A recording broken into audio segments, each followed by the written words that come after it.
नमस्कार मंडळी. राष्ट्रवादी काँग्रेसचे संस्थापक शरद पवार यांनी निवृत्तीबद्दल भाष्य केलं. अर्थात ते त्यांच्या स्वतःच्या निवृत्तीबद्दल बोलले नाहीत.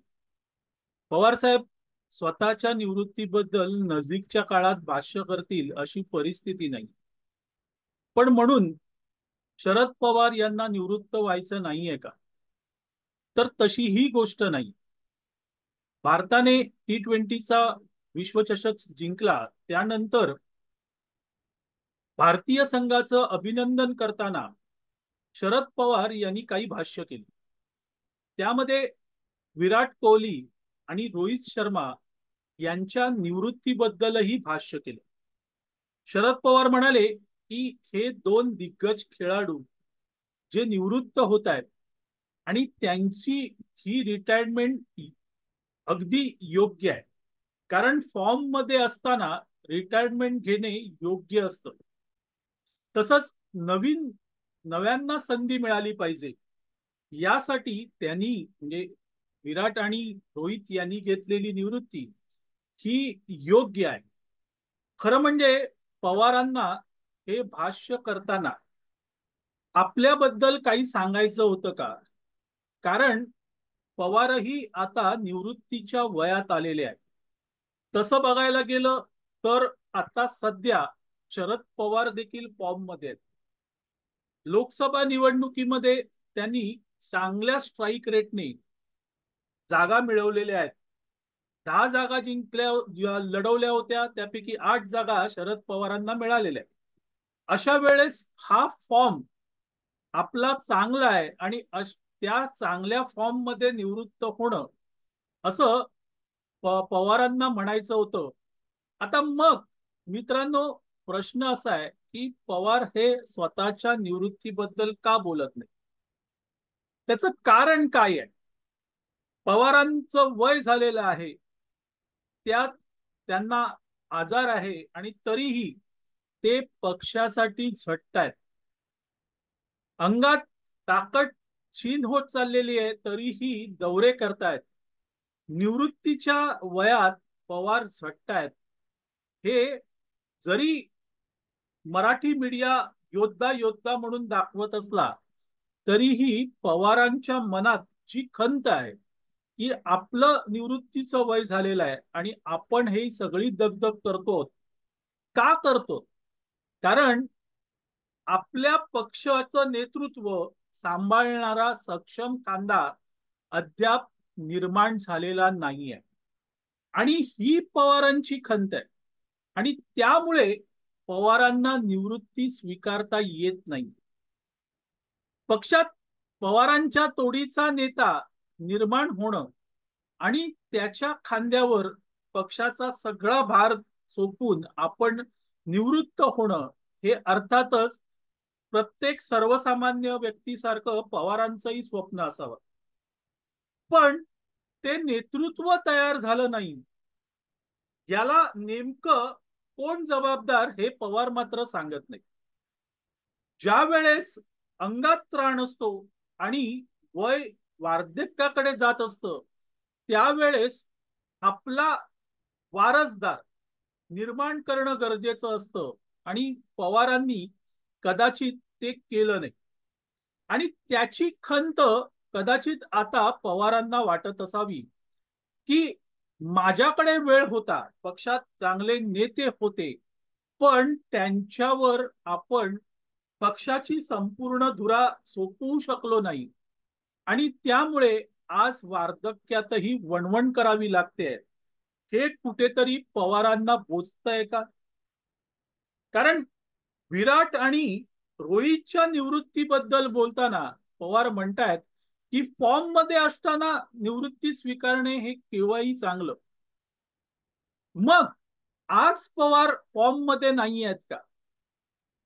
अजितदादा राष्ट्रवादीतून बाहेर पडले आणि केवळ बाहेर पडले नाहीत तर त्यांनी आपला पक्षही स्वतःसोबत नेला. खरं म्हणजे पवारांसाठी हा सगळ्यात मोठा धक्का होता. कारण पवारांना हे कळत होतं की यामुळे आपलं किंवा आपल्या पक्षाचं अस्तित्व धोक्यात आलंय. पक्ष कोणत्या बलबुत्यावर त्या उभा राहणार हे पवारांना कळत नव्हतं. अजितदादा बाहेर पडले, बारामतीमध्ये पवारांना आव्हान निर्माण झालं. अशा वेळेस पवार बारामती वाचवण्यासाठी तसंच आपल्या पक्षाचं अस्तित्व टिकवण्यासाठी त्याही पेक्षा आपण शरदचंद्र पवार आहोत, महाराष्ट्रातल्या राजकारणातले दुग्धाचार्य आहोत, हे पवारांना सिद्ध करायचं होतं. आणि लोकसभा निवडणुकीत त्यासाठी पवार कामाला लागले. त्यांनी ते सिद्ध केलं, नो डाऊट ते सिद्ध केलं. आणि ती वेळ पवारांच्या निवृत्तीची वेळ होती. पण मित्रांनो, पवार निवृत्ती स्वीकारू शकत नाहीत, हेही तितकंच खरं आहे. कारण पवारांनी आता निवृत्ती स्वीकारली तर त्यांच्या पक्षाची वाताहत होईल हे पवारही जाणतात. मग पवारांना या वयात ही सगळी वणवण करायला लावणारे नेमके कोण आहेत? तर अर्थातच पवारांच्या पक्षातले त्यांचे जवळचे नेते आहेत. कारण ते पक्षाची धुरा स्वतःच्या खांद्यावर वाहू शकत नाही आणि म्हणून पवारांना हे सगळं करावं लागतंय. पवार हे करताना अर्थातच पवारांच्या रक्तातच राजकारण आहे, त्यामुळे पवार काही स्वस्त बसणार नाहीत. पण कुठेतरी अशी एक एक वेळ येते की त्यावेळेस वाटतं थांबावंस. आता भास झाली दगदग, आता आपला आवडीचा छंद जोपासा आणि निवृत्ती व्यवस्थित काढा, हे प्रत्येकाला वाटतं. पवारही माणूस आहेत आणि त्यामुळे त्यांनाही वाटणं हे स्वाभाविक आहे.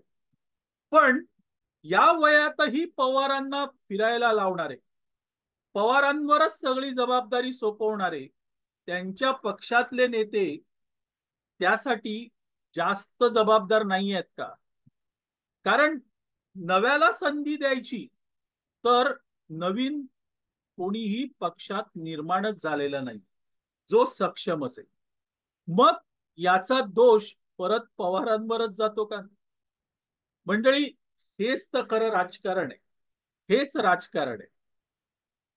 निर्माण काही केलं नाही, आहे त्याच्यातच सगळं भागवत राहिला तर एक दिवस ते संपायची वेळ येईल.